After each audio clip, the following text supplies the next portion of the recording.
Good morning. So happy today. I'm so happy to be awake and alive and to get to hang out with you guys. It's pretty cool. A lot of people aren't doing this kind of stuff that we're doing together. A lot of people are getting up and focusing on things that make them feel the most miserable. We get to do something different. We get to choose that together. So I'm going to ring the bell as usual. Please listen. Here we go.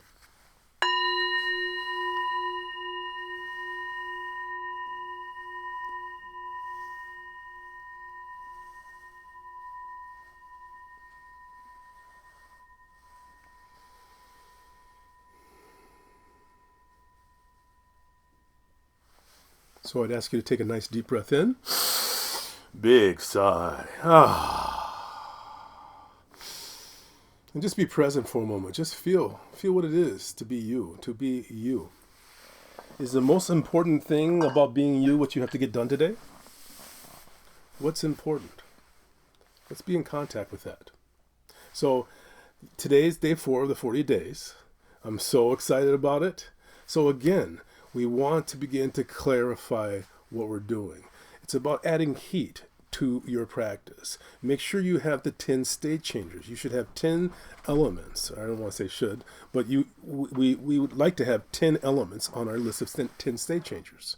So each one of those is an element that works extremely well for calming and grounding you.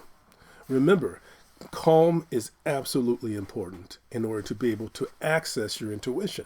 You can't access your intuition when you're inflamed, angry, biased, afraid. So we have to be able to have a relationship to calm. But luckily, it's all relative. It's all relative. It's not about how someone else is calm. It's about how you calm. In Tibetan Buddhism, there is an element called the better of two witnesses. So it's said that we have two witnesses at all times. Your range of behavior, your range of attitude, your good days and your days that feel much more challenging, the days where you seem to be more irritable. So the better of the two witnesses is at the upper range of your possibility. It's not a Pollyanna approach. It's just tending to be more on the more positive side than on the more negative side. And we can do that by accepting the power of the self-mastery of being able to direct your own attention. If you are not able to direct your own attention, that means you are not in charge of your own life. Correct? Does that make sense? So I just want to bring up a model here. So imagine you're at a party. And the party is really good. You're having a great time. And of course, this is before the current situation. But in this party, or maybe it's not even a party, maybe you're just sitting with another family member. Maybe you're having an important talk, and maybe it is this time. It's someone that you are in place with. Now, suppose you're having this conversation, and maybe having very different views on politics and religion. Maybe even feeling that the other has gotten to the point that they have maybe taken on some reprehensible views from your perception. Now, as important as this conversation is, even if you're talking about the coronavirus, as important as this conversation is, my suggestion to you is that if the couch you are sitting on suddenly bursts into fire, someone earlier in the day dropped a cigarette into the couch and suddenly it bursts into fire. My suggestion is that whatever your conversation is about, it is no longer the major priority. It's no longer the most important element that you should focus on. Right? That makes sense? If you are in bed and you're sound asleep, and all of a sudden you're woken by smoke and you begin to cough, do you just try to get back to sleep? I'll deal with it in the morning? No, you don't. You don't do that. That's not the way that it works. So it's important for us to realize it. In the Lotus Sutra, there is the story of the burning house. The burning house. The burning house, a man is walking with his large family, all of his kids. And as he's walking by, they're walking by a dilapidated, broken down old house. It's a house that's well known in the neighborhood. A house that people know that very unsavory things are happening in it. It's an abandoned house, broken windows. But if you go in there, there's all kinds of elements in there. There's defecation. There are various sorts of vermin, rats. There might be unsavory people there, people that have no sense of goodwill towards you. This is the burning house. So he's walking by this burning house, and all of a sudden his children, because they're too caught up in what they're focused on, suddenly see the house and impulsively all run in at once. Now he's got many, many, many children. He's a very, very good father, but he can't catch them all. And so what does he do? He says to them, he yells out, children, please come out immediately. I have unbelievable gifts for you. I have unbelievable gifts for you, but you have to come out of the burning house in order to receive them. So the children, because they love their father so, they then all come out of the burning house. And they run out and they run to their father, and they say to their father, Dad, where are the presents?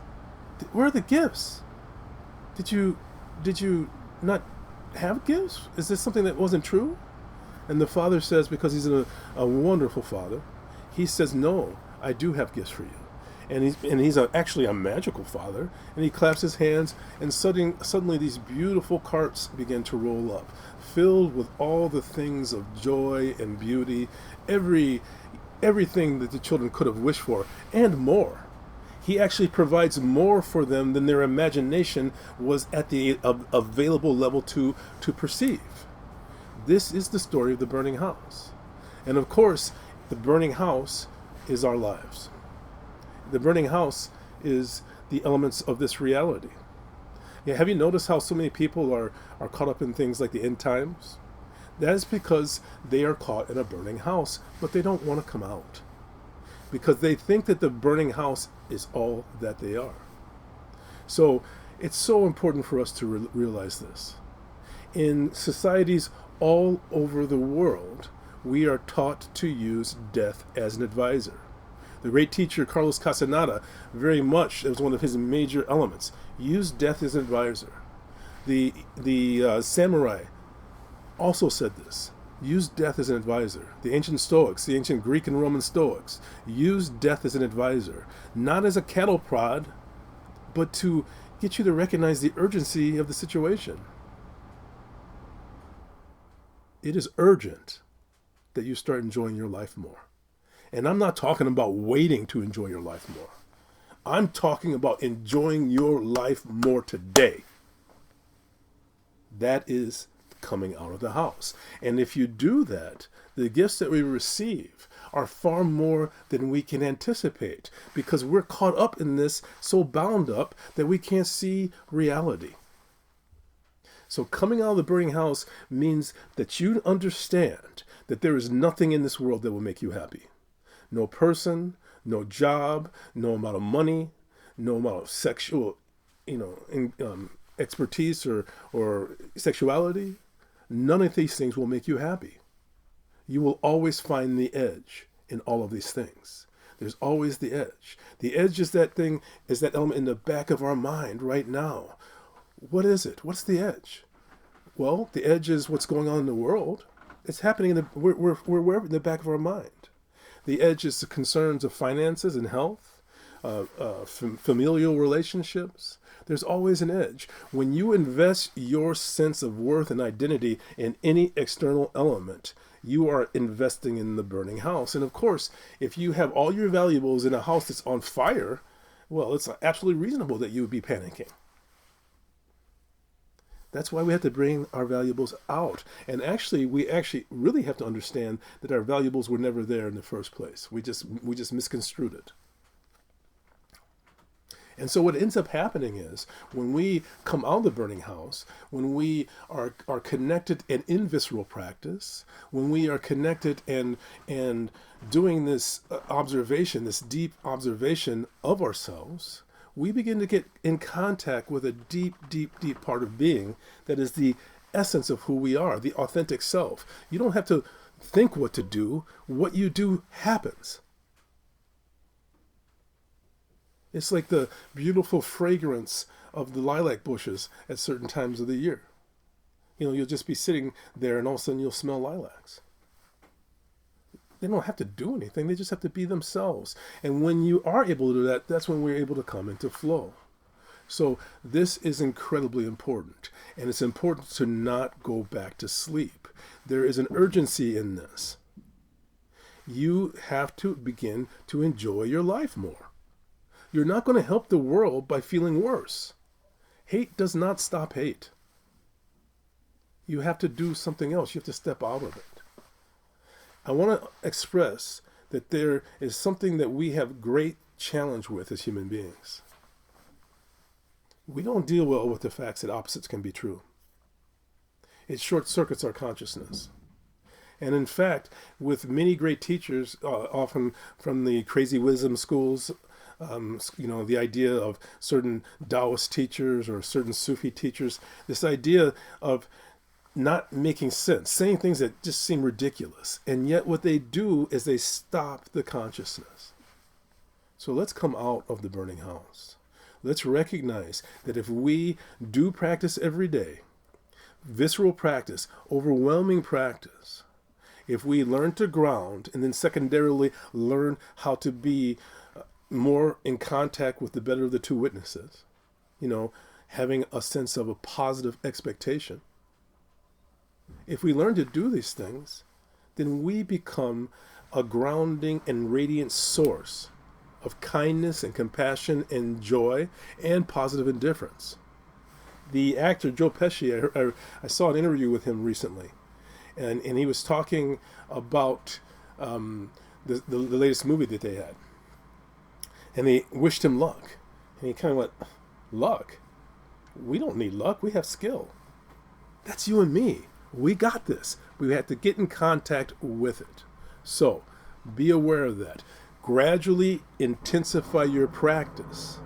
Gradually intensify it week by week of the 6 weeks. So let me give you a little bit of an idea of the genesis of all this. So it takes 40 days in order to interrupt a negative process or a negative pattern. It takes 4 months to really cement that and make it the positive new flow, something that's with you, that it becomes your new habitual pattern. So it takes this focused practice. And we want to understand that we are not what we appear to be. Yes, you are the actor in your own life. And yes, there's some really crazy things going on. But you exist at multiple levels at the same time. Some of them exist where you are the actor. You are the father or mother or whatever the elements are of your life. This is what you have to deal with. You're dealing with the virus. You're dealing with people who are filled with hate. And that is something that's very, very important to understand. People may not call what they are feeling hate, but it is. I grew up with it. I know it when I see it. And one of the elements that's fascinating to me is I see people directing hatred at each other in the way that I only used to see people direct towards minorities.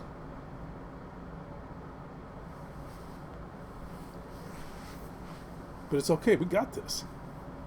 You were born for this. You were born for this time, but you do have to step up to it. You were born for this time, but you also have to learn how to stop suffering over it. That's the point. The beauty of it is that what you need to do first and primarily is to come into the moment. Time has depth as well as length. Time has depth as well as length. If you spend 5 minutes with someone, it may be nothing. But if it's 5 minutes with someone that you really don't want to be with, that has great depth. If it's 5 minutes with someone who you love dearly, if you're really, really with them, we have to explore the depth of time and realize that time is instantaneous.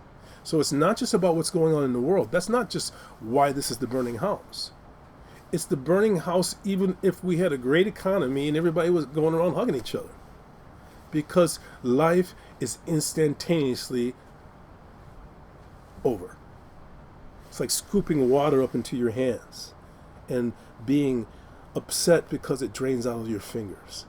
If this water that you have in your hands is what you find valuable in the world, this is probably not the best container.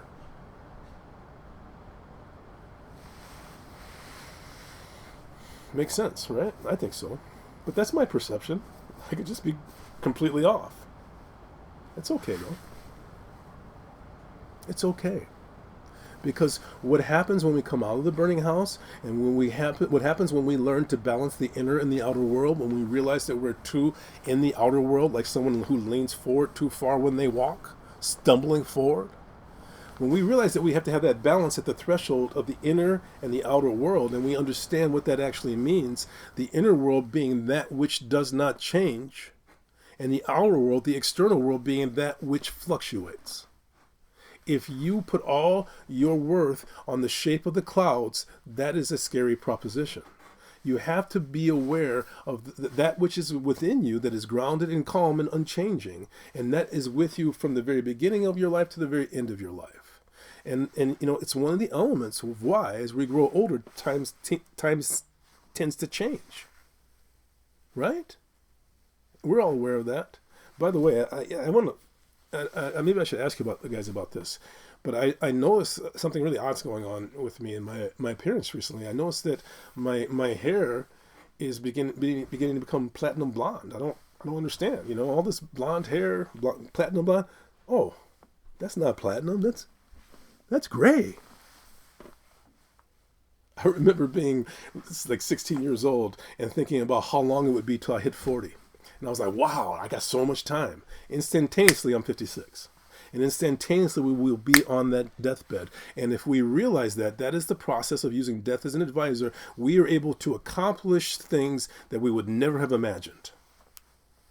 You don't want to die hating. You want to die in love with your life. When you have hatred, what you don't understand is that the what you hate is interwoven like the weave of a tapestry into your very life itself. You cannot hate others without hating your own life. So, it's not for them, although it ends up being great for everybody. So get excited about this. Rejoice in it. Rejoicing is something you do. We are told that we should be as thrilled about this as a man who is digging in a desert and finds water. As a mother and child are when they find each other when they are lost. We've all been there. If you had children at certain points, that moment where where's my child? And you find them. Well, what if you had missed them for weeks and you suddenly got them? We want to be aware that is how fortunate we are to be able to have this orientation, and how vital it is for humanity. It's vitally important that you recognize your power, both for good and ill. It's been interesting seeing the proliferation of guns over the course of my life. I grew up with guns, never guns myself, but with people who had guns, and it was always something that was really scary. And then, of course, as time has gone on, we've had a proliferation of guns, way more guns. Even though we were a gun culture before in the 60s and 70s, it's not like it is now. It is way more guns, regardless of what your perception is. Maybe you feel that's good or bad. I'm not talking about that. I'm not talking about my views on that. What I'm suggesting, though, is I think we all can agree that if someone has a concealed weapon, if they are a responsible person, a responsible citizen, we know that they're going to have good gun safety. They're not going to be in a car and get mad at you and then pull the gun out and be like pointing it at you. A responsible gun owner would never do that. A responsible gun owner would never pull out a gun in the midst of an argument, even an intense argument. We have to understand that this is our ability to shape the reality. Whether you feel like you are in heaven or in hell, you are right. But you get to make the choice. So let's step up today.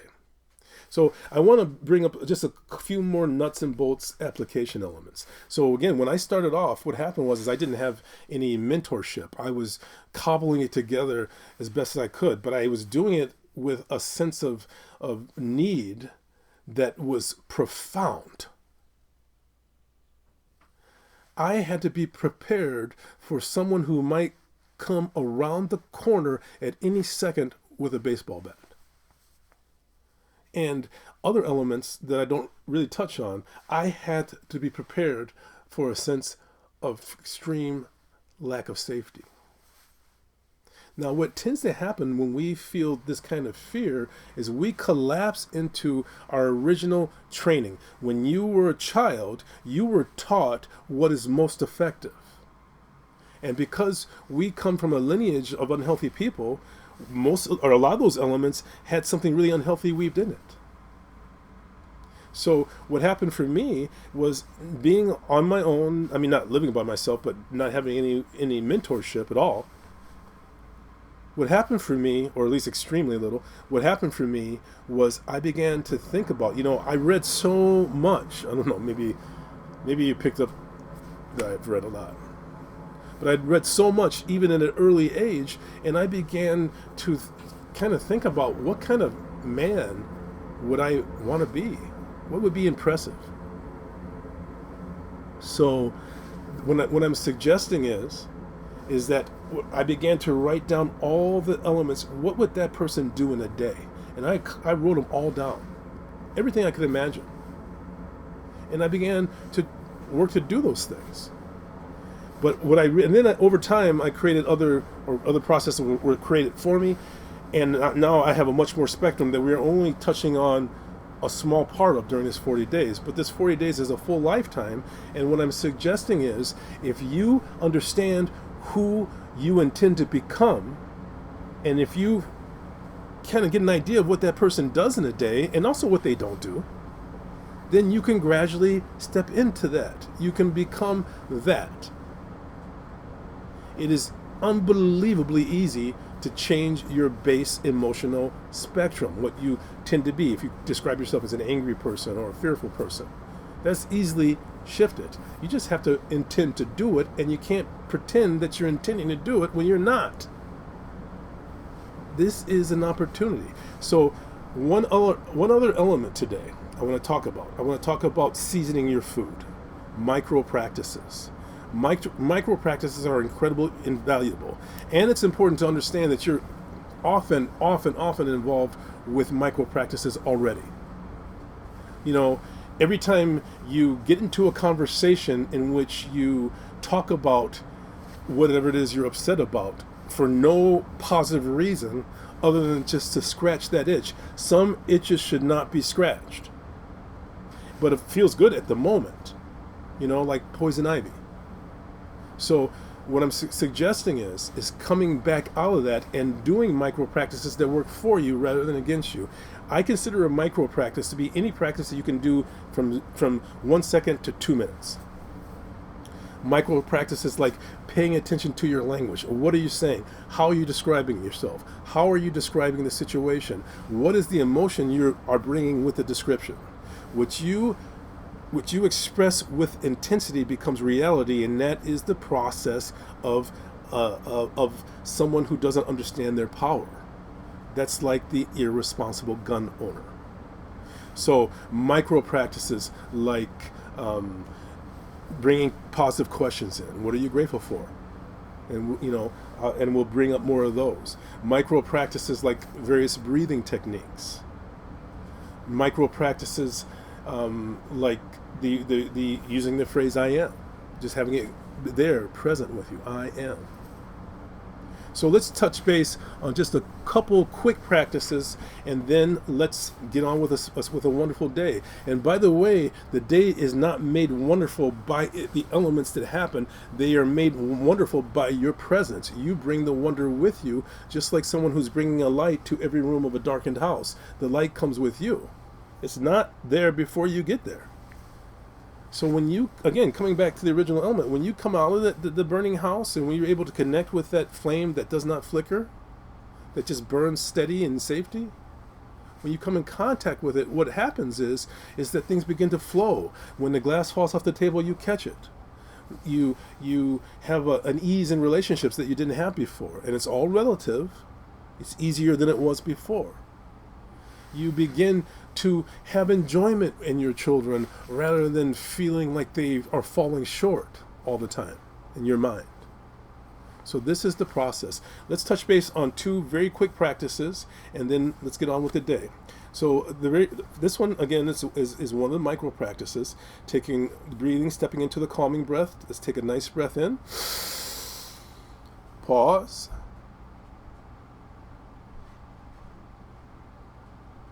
Exhale it out. Inhale. Pause. Exhaling out. Hopefully breathing in.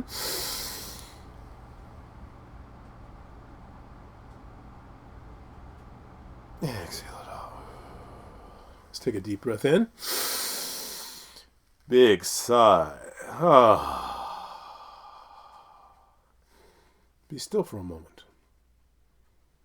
One of the most important moments in practice is the moment right after you've done whatever the practice was. Now understand that there has been an almost imperceptible shift.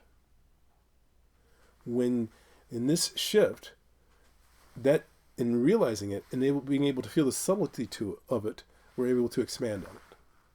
When you are relaxed and you know you are relaxed, you become more relaxed. Okay? So one more practice here. Let's do the alternate nostril breath. So I'm taking my right hand, I'm folding 3 fingers in, I'm bringing it around, hopefully with the tongue in contact with the mouth, breathing in both nostrils. And by the way, this breath should be very fine. It shouldn't be a breath that you can even hear yourself if possible. So here we go. Now I'm blocking off the left nostril with the pinky and slowly exhaling out the right nostril. And then slowly breathing in the right nostril. Full deep breath through the stomach, through the rib cage and chest. Switch, exhaling out the left nostril. And just go back and forth at your own rate for just a moment.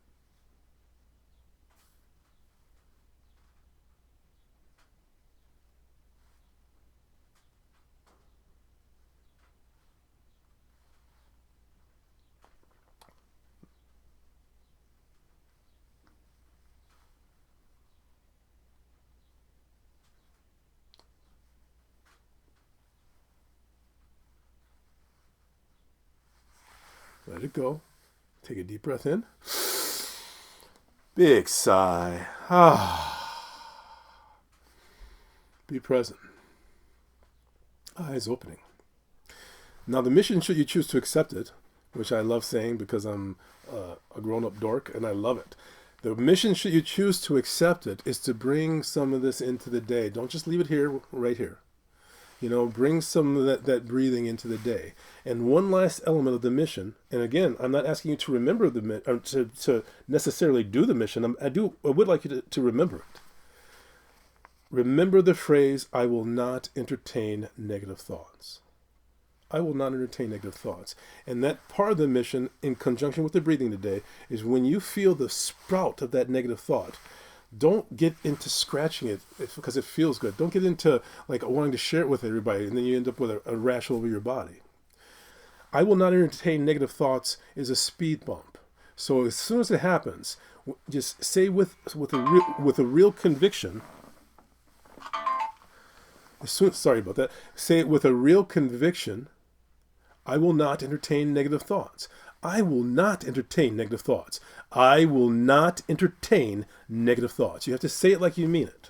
So, again, the mission today is to bring some of the calming breaths that we've practiced today. Bring it in your day. Flavor the day with it. These are micro practices. And over the course of our 40 days, we will connect with many more.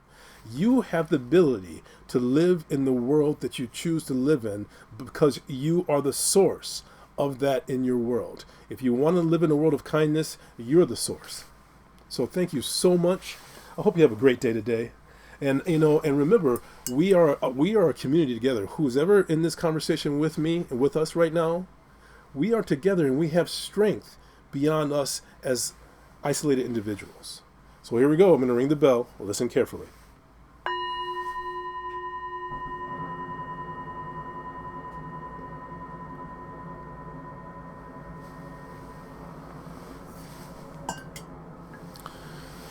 Now, I'm going to bring my hands up into prayer position.